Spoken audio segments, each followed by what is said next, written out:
Chapitre 12. Rêvons ensemble. Lorsque je me suis rendue dans ce petit chalet, dans la forêt pour y préparer une étude sur un pierre, il s'agissait en réalité d'une excuse pour me sauver. J'avais besoin de partir. J'avais besoin de réfléchir. Cette période sombre dans notre mariage commençait à me peser sérieusement. J'ai décidé que je ne pouvais en aucun cas continuer comme ça. Je pensais que m'éloigner ainsi était mon plan. Mais je ne savais pas qu'en réalité c'était Dieu qui me conduisait vers ce chalet au bord de la rivière. Il se préparait à m'ouvrir les yeux sur le grand mystère, à m'enseigner sur l'histoire d'amour la plus formidable qui ait jamais été vécue. Le jour où je suis arrivée au chalet, si vous m'aviez demandé ma position théologique concernant la question des genres, je vous aurais donné la réponse conservatrice classique. Chaque fois que j'enseignais sur ces passages qui expliquent les rôles de l'homme et de la femme, je récitais ma leçon sur le fait que, qu'hommes et femmes ont été créés égaux en valeur et en dignité, mais avec des rôles différents. Je ne me défilais pas quand il s'agissait de parler à des femmes du terrible mot qui commence par S, mais je parlais de la soumission poliment, sans plus. J'étais loin de comprendre le sens et toutes les implications de ce mot. Pour parler en termes théologiques, je me présentais comme complémentarienne, mais j'agissais comme une égalitarienne. Je pense que je suis aussi entrée dans ce chalet afin d'y chercher du réconfort auprès de mon père. Je m'imaginais sûrement qu'il compatissait à la souffrance que je vivais au sein de mon couple. Mais plutôt que de la compassion, j'ai reçu des remontrances, et bien méritées, et un avertissement solennel. Au-delà du livret dont je vous ai parlé au chapitre 5, il y a 3 textes de la Bible que Dieu a utilisés pour briser ma coquille. Dans ce chapitre, j'aimerais vous dire ce que j'ai appris à travers ces passages. Je veux aussi vous ouvrir les profondeurs de mon cœur pour vous faire part de la grande espérance pour laquelle je vis aujourd'hui. 3 textes m'ont amené au-delà d'une simple compréhension intellectuelle de la réalité du mariage, et ont rempli mon cœur d'un désir débordant de démontrer la gloire de Dieu à travers mon petit rôle au sein de ce grand mystère. Avant cela, je pense que je ne faisais que tolérer l'idée de la soumission, lui concédant une approbation toute symbolique. En parenthèse, je vivais tout juste entre ces limites, me soumettant uniquement en apparence. En effet, si vous m'aviez demandé à l'époque si je me soumettais au leadership de mon mari, je vous aurais immédiatement répondu bien sûr que oui. Et je n'étais pas ouvertement rebelle, mais en réalité, je savais comment manipuler le système en ma faveur. Si Leroy prenait une direction ou des décisions qui ne me convenaient pas, je ne prenais pas d'emblée la direction opposée. Je savais que je pourrais toujours le faire changer d'avis ou œuvrer en sous-marin pour retourner la situation. J'ai du mal à l'admettre, mais c'est vrai. Je descends d'une longue lignée de femmes qui décrivaient fièrement leur position de soumission en affirmant il est la tête, mais je suis le cou, et le cou peut faire tourner la tête dans la direction qu'il désire. Aujourd'hui, écrire ces mots, tout en sachant combien j'ai fait souffrir mon mari en les appliquant, me rend malade. Je n'étais pas très enthousiaste à l'idée de la soumission, parce que je ne comprenais pas vraiment à quoi cela devait servir. Je l'acceptais parce que je ne pouvais pas faire autrement que de le voir dans la Bible. C'était clairement écrit. Mais je n'aimais vraiment pas ce concept. J'avais vu quantité d'hommes grande gueule et arrogants qui traitaient leurs femmes comme des paillassons. Même si je savais que la parole ne prônait pas cela, je pensais que j'avais secrètement peur que si j'acceptais la soumission totale, je deviendrais une petite mauviette, faible et timide. J'avais l'impression que je subirais une sorte d'étrange greffe extraterrestre de personnalité. Et Leroy deviendrait ce monstre de macho Rambo, n'ayant pour but que de me maintenir dans ce rôle pitoyable. C'est effrayant de penser à tout cela. Et vous-même? Ce qui a réellement commencé à m'ouvrir la possibilité d'embrasser l'idée de la soumission, ce sont trois petits mots, en 1 Pierre 3, verset 1. Vous de même. Cette formule introduit un passage sur la nécessité pour la femme de se soumettre. Vous de même, femme, soumettez-vous à votre mari. Pour enseigner de manière fidèle, il me fallait vérifier à quoi renvoyaient ces mots.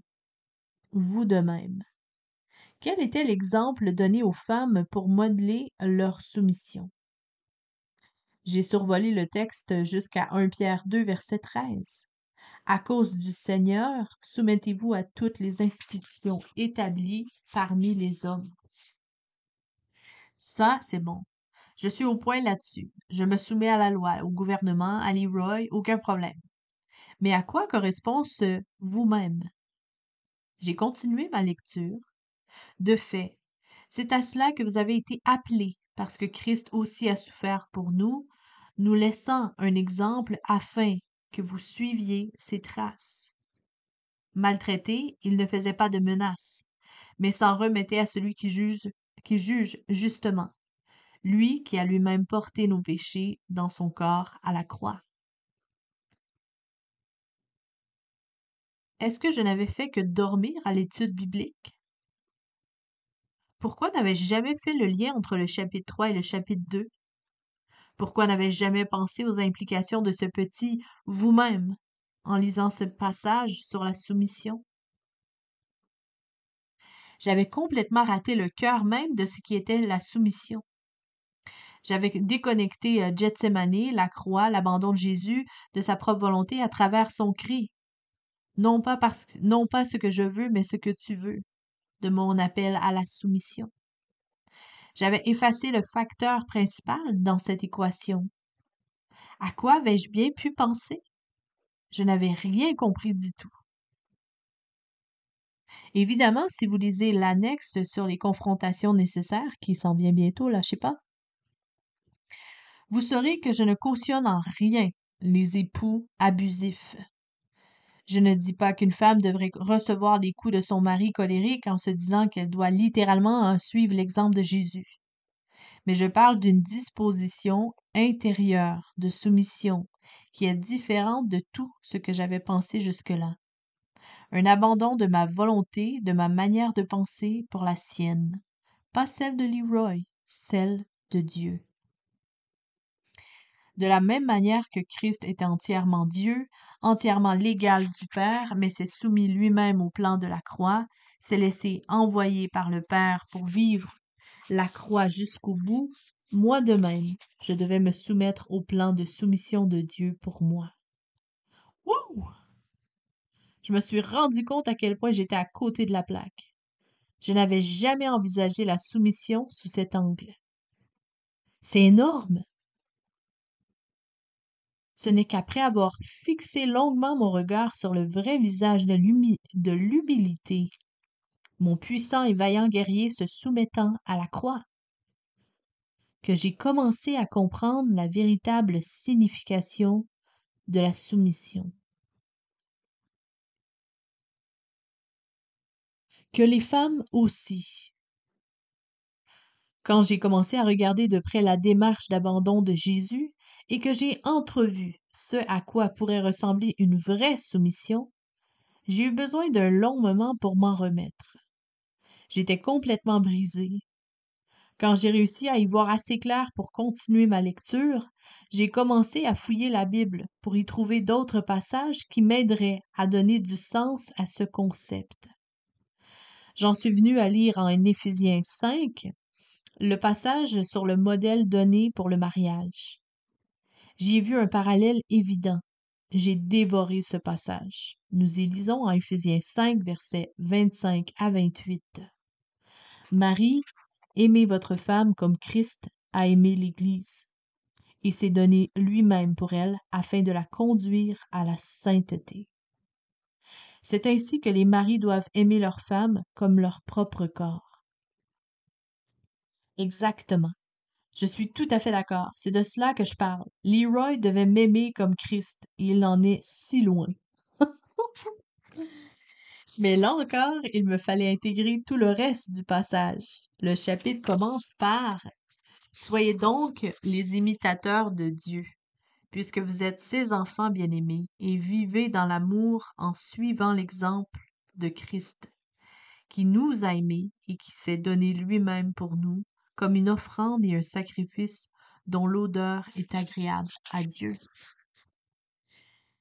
Et nous voilà à nouveau sur le même thème, soupir, entre parenthèses. Imiter l'exemple de Jésus. De même, vivre dans l'amour, en suivant l'exemple de Christ. Puis j'ai continué à parcourir le chapitre pour m'arrêter ici. Femmes, soumettez-vous à votre mari comme au Seigneur, car le mari est le chef de la femme comme Christ est le chef de l'Église, qui est son corps et dont il est le sauveur. Mais tout comme l'Église se soumet à Christ, que les femmes aussi se soumettent en tout à leur mari. Éphésiens 5, versets 22 à 24. J'avais lu ce passage à de nombreuses reprises depuis que j'étais sauvée, mais ce jour-là, la force de ce texte commençait à s'installer réellement au fond de mon cœur, alors que je fixais ces mots. Tout comme l'Église se soumet à Christ, que les femmes aussi se soumettent à leur mari. Je répétais ces phrases tout en essayant de comprendre. Je ne pouvais échapper à l'immense portée de ces mots. Le aussi, adressé aux femmes, ici, comportait le même ton impératif que le vous-même dans 1 Pierre 3. En 1 Pierre, j'ai pu constater qu'il me fallait faire confiance aux bons soins du Père et vivre en me soumettant au plan de Dieu, tout comme Christ s'était soumis au plan de son Père qui le menait à la croix. En Éphésiens, j'ai vu le parallèle, le rôle de la femme représentant l'Église, tout comme le mari représentant Christ. Ce passage me montrait clairement que de la même manière que l'Église marche dans la soumission à Jésus, de même, je devais me soumettre à Leroy. Je me suis sentie mal. Mon cœur battait vite. Mon esprit ramenait à ma mémoire des souvenirs douloureux, des peurs. Pouvais-je avoir confiance en Dieu? Pouvais-je laisser gérer mon mariage à sa façon? Étais-je capable de suivre l'exemple de Jésus?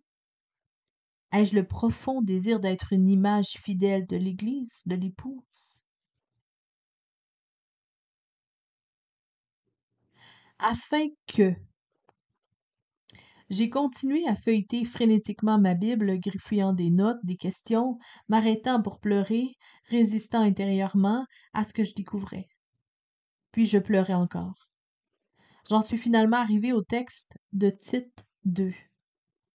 Je ne savais pas encore que ce texte m'assènerait le coup de grâce. Ce passage contient des instructions adressées aux femmes âgées, des enseignements pratiques qu'elles doivent transmettre aux jeunes femmes de la communauté. Des conseils comme de ne pas être médisantes, enseigner ce qui est bien. Elles doivent les encourager à aimer leurs maris et leurs enfants. L'idée de la soumission semble être reléguée à la fin de cette liste. Nous y lisons en titre 2, versets 3 à 5. De même, les femmes âgées doivent se comporter comme il convient à des servantes de Dieu. Elles ne doivent pas être médisantes ni esclaves de la boisson, mais enseigner ce qui est bien. Ainsi, elles apprendront aux jeunes femmes à aimer leurs maris et leurs enfants, à se montrer réfléchies et pures, à s'occuper de leur foyer, être pleines de bonté et se soumettre à leur mari afin que... Je parcourais cela des yeux rapidement. J'étais sur le point de tourner la page quand ces mots ont retenu mon attention. Afin que... J'avais survolé la checklist de la féminité biblique selon Tite 2, lorsque ces deux mots ont semblé compléter enfin le puzzle dans mon esprit. Afin que... Afin que... Ces deux mots m'indiquaient qu'il fallait que je m'arrête pour examiner ce qui les précédait. Ce sont des mots conditionnels. Cela m'informait qu'il était nécessaire que j'applique les instructions données juste avant cette formulation du conditionnel, la fameuse liste sur les attributs de la féminité, afin que ce qui suit ne se produise pas. Ce que j'ai lu ensuite m'a coupé le souffle. Êtes-vous sûr de vouloir savoir ce qui suit ce afin que? La version seconde de 1910 propose un terme un peu plus fort et plus direct.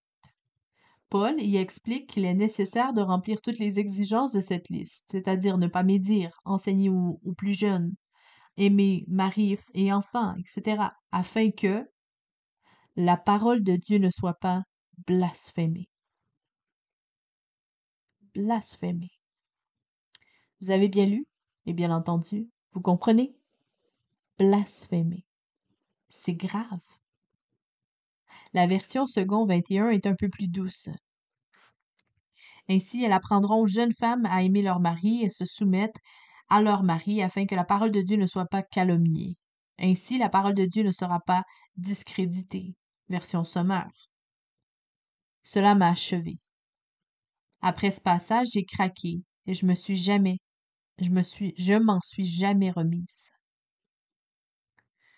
J'ai brusquement compris ce que j'avais fait depuis des années. J'avais blasphémé, calomnié, discrédité la parole de Dieu. En proclamant que j'aimais Dieu, en affirmant avoir la puissance de l'Esprit Saint en moi, en enseignant la Bible comme la parole révélée de Dieu aux autres, tout en me comportant comme une vraie teigne à la maison. Je retirais toute crédibilité à la parole de Dieu dans mon témoignage pour Christ. En déshonorant mon mari, je déshonorais la parole de Dieu et la puissance de l'Évangile. C'est une accusation à prendre très au sérieux. Depuis mon enfance, j'ai été motivée par une passion profonde. Je voulais faire connaître au monde mon Sauveur. Je crois vraiment que toute la création est appelée à remplir la terre de la gloire du Seigneur. Même les pierres crieront ses louanges si nos vies ne reflètent pas sa gloire. J'ai consacré ma vie entière à raconter aux autres ce que Dieu a fait, combien il est digne, combien je l'aime. Je veux que tous sachent que lui seul est Dieu, qu'il n'y a personne comme lui. Et tout à coup, en lisant Tite, chapitre 2, verset 5, j'ai été assaillie par cette réalité. Plutôt que de remplir la terre de sa gloire au sein de mon mariage, j'avais blasphémé la parole de Dieu. J'ai enfin compris. La manière dont je traite mon mari est directement liée à la gloire que je donne à Dieu. Mon univers a basculé. J'étais anéantie, profondément humiliée. Pendant des jours entiers, j'ai pleuré, le cœur repentant. Je me sentais tellement indigne, ne serait-ce que d'un soupçon, d'un seul regard de pardon de la part du Dieu très saint, dont j'avais sali le nom par mon comportement hypocrite. Comment pouvais-je clamer que l'Évangile avait le pouvoir de transformer des vies alors que je traitais mon mari de manière tellement non transformée et laide, pardon. Comment pouvais-je recevoir et savourer la grâce quand je la refusais à mon mari? Comment pouvais-je pleurer devant Dieu pour qu'il purifie son épouse, l'Église tout entière, quand j'étais moi-même un élément perverti de l'épouse? Après 5 journées difficiles d'agonie, pendant lesquelles je cheminais dans la repentance et suppliais Dieu de m'accorder la grâce d'avancer, j'ai demandé à Leroy de venir me rejoindre au chalet. Je lui ai ouvert mon cœur et doucement, nous sommes entrés dans le processus que j'ai décrit dans ce livre. La plus extraordinaire des histoires d'amour. Mais ce n'est pas encore la fin de l'histoire. L'œuvre que Dieu a accomplie dans mon cœur et la transformation qui s'est produite dans notre mariage n'est qu'un minuscule aperçu de ce que Dieu veut faire dans son Église. L'épouse pour laquelle Christ doit revenir. Voilà un aperçu de son grand projet. Voilà le grand mystère, la plus extraordinaire histoire d'amour jamais vécue. Jésus payant le prix du rachat. son sang à la croix pour son épouse sans mérite. Et il reviendra pour la chercher. Est-ce que vous pensez parfois à cela? Vous et moi, nous nous préparons au retour de notre époux éternel. Voilà le grand mariage, l'union éternelle et sacrée qu'attend l'Église. Est-ce que vous vous préparez pour ce mariage? Le mariage n'est pas très populaire dans nos cultures aujourd'hui, mais les cérémonies de mariage font encore rêver. La plupart des petites filles font des projets concernant ce jour de fête où elles parcourront l'allée, vêtues de leur magnifique robe blanche, se dirigeant vers leur époux. Pourquoi la mariée est-elle en blanc? Encore une image symbolique. J'ai été déconcertée en lisant un article qui mettait en lumière une nouvelle tendance concernant les robes de mariée. La styliste Vera Wang, l'un des noms les plus importants dans le domaine du mariage, a présenté dans sa collection d'automne 2012 un nouveau look provocateur, la robe de mariée noire. Selon l'article, des robes de Wang étaient pensées comme le besoin de briser les traditions. Et le journaliste mettait le lecteur au défi en demandant quel genre d'affirmation pose une robe de mariée noire? Bonne question. Quel genre d'affirmation pose une robe noire par opposition au blanc traditionnel? Je pense que cela nous donne une image assez révélatrice. Une telle couleur produit un contraste frappant face à la robe portée par l'épouse du Christ. Sa robe est tissée d'étoffes rares, de fin lin, raffiné par la souffrance des saints. Un tissu blanc d'une incomparable pureté, une robe de justice éternelle, un don de grâce par lequel son époux l'a drapée. Nous y lisons en Ésaïe 61, verset 10. Je me réjouirai en l'Éternel, tout mon être tressaillira d'allégresse à cause de mon Dieu, car il m'a habillé avec les vêtements du salut. Il m'a couvert du manteau de la justice. Je suis pareil aux jeunes mariés qui, tel un prêtre, se coiffe d'un turban splendide à la jeune mariée qui se pare de ses bijoux. L'épouse est d'une beauté resplendissante et son vêtement rayonne de la profonde tendresse de l'époux. Sa splendeur témoigne des merveilles de son bien-aimé. À la vue de cette mariée irradiante de pureté et de sainteté, un flot de louanges jaillira et la justice se répandra. Il est écrit, en effet, tout comme la terre fait sortir son germe, tout comme un jardin fait pousser ses semences, le Seigneur l'Éternel fera pousser la justice et la louange devant toutes les nations. Ésaïe 61, verset 11. Que voient les nations aujourd'hui? De quoi est vêtue l'épouse de Christ de nos jours? À quoi ressemble sa robe aux yeux des nations? A-t-elle choisi les teintes sombres de l'avidité, du commérage, du désir de pouvoir, de l'hypocrisie dans le travail pour Dieu? Ses broderies sont-elles tissées avec le fil de l'orgueil et de l'égoïsme? Certaines des perles qui ornent cette robe ont été récoltées au loin. Elles sont nées de l'oppression et de la souffrance. Mais quel est l'aspect le plus visible de cette robe? Ce que perçoivent les nations. Que révèle cette robe à celui qui regarde attentivement?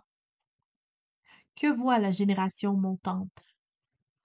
Que voient les différentes couches de la société qui ont besoin de voir Jésus? En quoi la robe de l'épouse se fait-elle le reflet de son époux?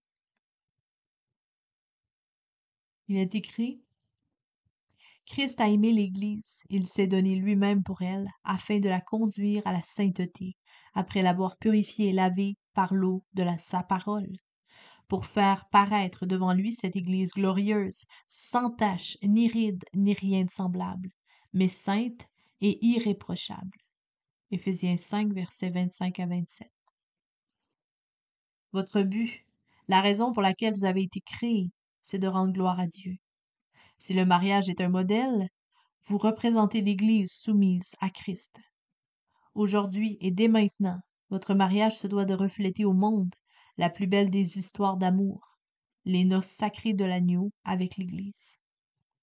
Les choix que vous avez faits chaque jour, c'est-à-dire marcher humblement, honorer votre mari, nourrir son élan spirituel, le soutenir en tant qu'homme, l'apprécier en tant que mari, tous ces choix tissent la parure de l'épouse.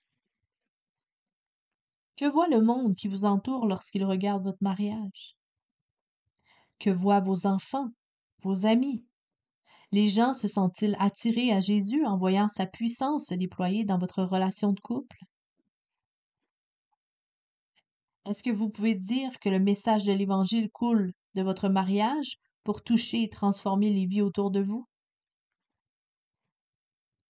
Rêvons ensemble quelques instants. Nous nous tenons seuls au milieu d'un champ de blé vert.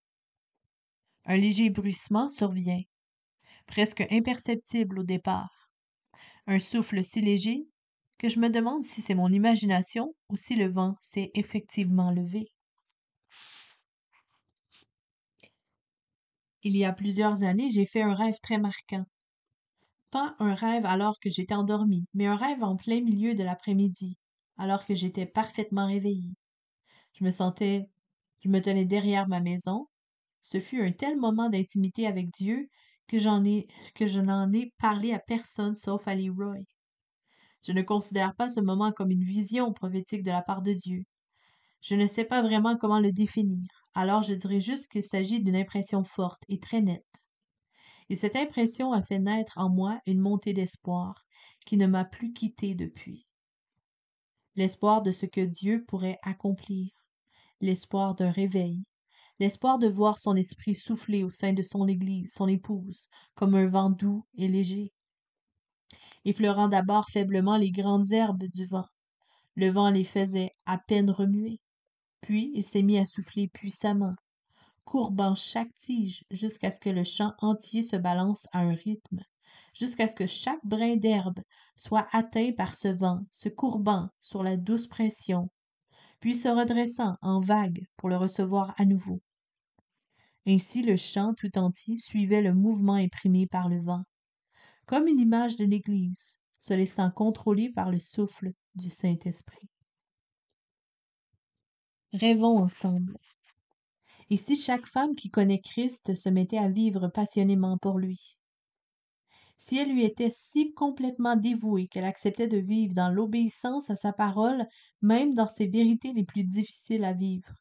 Et si toutes ces femmes s'appuyaient sur la grâce de Dieu pour réellement incarner l'Évangile dans leur vie quotidienne, avec leurs maris, leurs enfants, leurs maris, leurs amis plutôt, le reste de leur famille ou leurs collègues?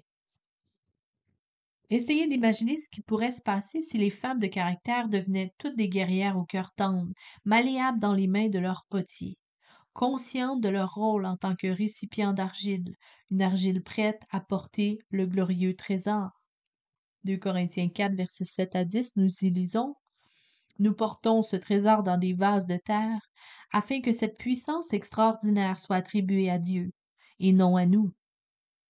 Nous sommes pressés de toutes parts, mais non écrasés, inquiets, mais non désespérés, persécutés, mais non abandonnés, abattus, mais non anéantis. Nous portons toujours avec nous dans notre corps l'agonie du Seigneur Jésus, afin que la vie de Jésus soit aussi manifeste dans notre corps. Et si ces guerrières choisissaient le meilleur de la croix, le chemin de la croix, la mort elle-même pour laisser transparaître la glorieuse beauté du Christ? Et si leur obéissance se mettait à affecter ceux qui croisent leur chemin? Est-ce que les maris en tireraient l'inspiration nécessaire pour revêtir leur rôle de leader dans leur maison et avoir le courage de vivre comme des représentants de Jésus aux yeux du monde? Imaginez les familles touchées par ces mariages transformés, qui se mettraient à vivre une vie radicalement tournée vers Jésus, vers l'amour du Sauveur et du prochain, des lumières brillantes dans un monde de ténèbres, des familles qui vivraient cet idéal de répandre l'Évangile ensemble. Et si les églises étaient également touchées par ces hommes et ces femmes, par ces familles débordantes d'Évangile? Et s'ils se réveillaient d'un long sommeil? Et si elles se réveillaient d'un long sommeil? Et si l'épouse se redressait fièrement pour attendre le retour de son époux?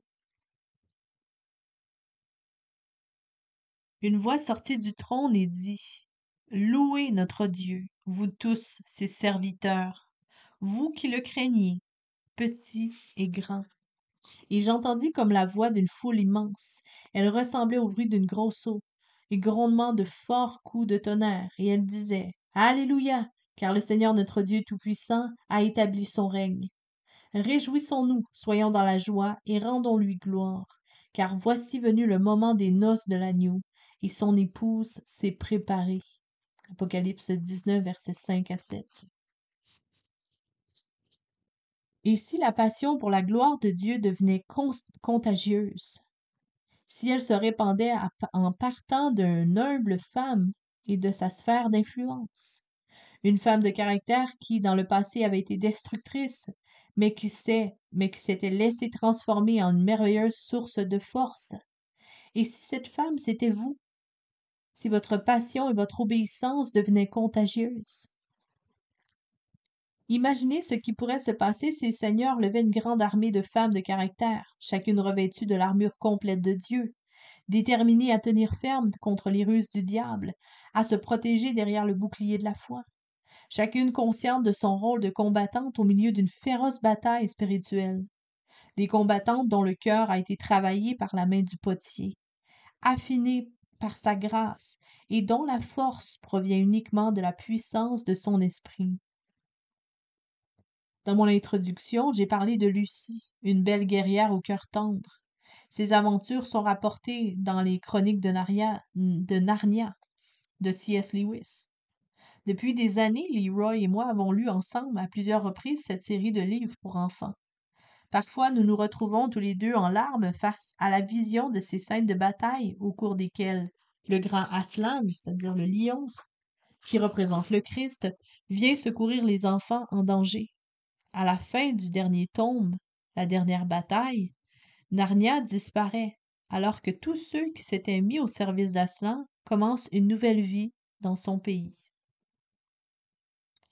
En vous laissant avec ces derniers mots, ma prière, c'est que vous acceptiez entièrement l'appel de Dieu pour votre vie, son appel à devenir une guerrière au cœur tendre dans cette guerre spirituelle, son appel à aimer votre mari et à vivre complètement pour la gloire de Dieu dans ce nouveau chapitre que Dieu écrit pour vous dans sa grande histoire.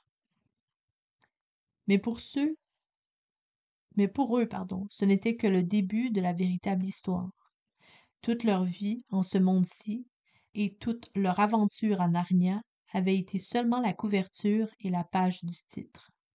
Maintenant, enfin, il commençait le premier chapitre de la grande histoire que personne sur Terre n'a jamais lue, celle qui dure toujours et dans laquelle chaque chapitre est meilleur que le précédent. Question de cœur numéro 1. Si vous n'avez pas pris le temps de lire les versets bibliques que j'ai indiqués comme m'ayant marqué dans ce chapitre, faites-le maintenant et prenez le temps de bien examiner chacune des expressions que j'ai soulignées. En 1 Pierre 2, verset 13 à 1 Pierre 3, verset 6, concentrez-vous sur la description qui est faite de l'attitude et des actions de Jésus. Méditez son exemple.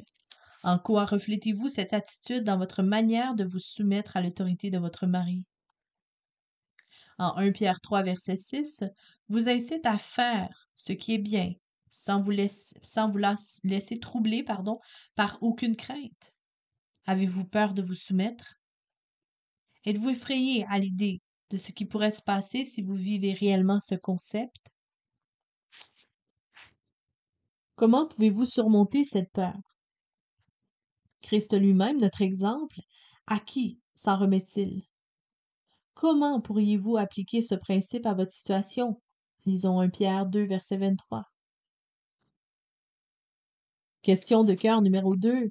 Le parallèle qui est fait avec le mariage en Éphésiens 5, versets 22 à 33, est précédé d'instruction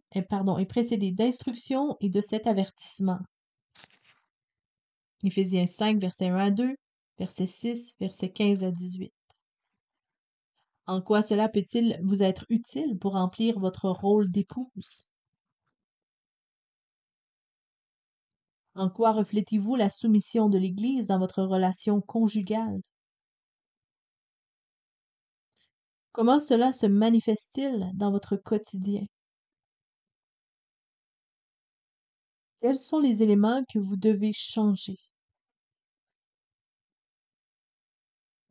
Question de cœur numéro 3. Comment appliquez-vous les instructions de Tite 2, versets 3 à 5? Avez-vous bien compris les vérités énoncées dans ce passage? Est-ce que votre attitude envers votre mari rend gloire à Dieu? Ou peut-on dire que sa parole est blasphémée? Est-ce que votre mariage permet au monde de voir la puissance de l'Évangile? Si oui, en quoi?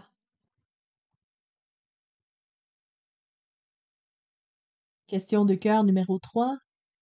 Lisez Éphésiens 6, versets 10 à 23, en gardant en tête ce que nous avons vu dans ce chapitre. Le diable s'applique à détruire la gloire de Dieu dans votre mariage. Comment réagirez-vous à cette attaque? Quelles sont les armes que vous procure ce chapitre?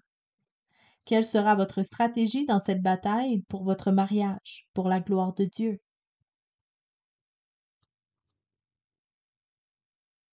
Je prie pour vous, alors que vous entamez une nouvelle étape de votre mariage. J'espère que vous prendrez le temps de réfléchir à tout ce que vous venez de lire dans ces pages. Je vous laisse avec les mots d'adieu de Paul, mes bien-aimés. Que la paix et l'amour, avec la foi, soient donnés aux frères et sœurs de la part de Dieu le Père et le Seigneur Jésus-Christ. Que la grâce soit avec tous ceux qui aiment notre Seigneur Jésus-Christ, d'un amour que rien ne peut corrompre. Amen. À bientôt.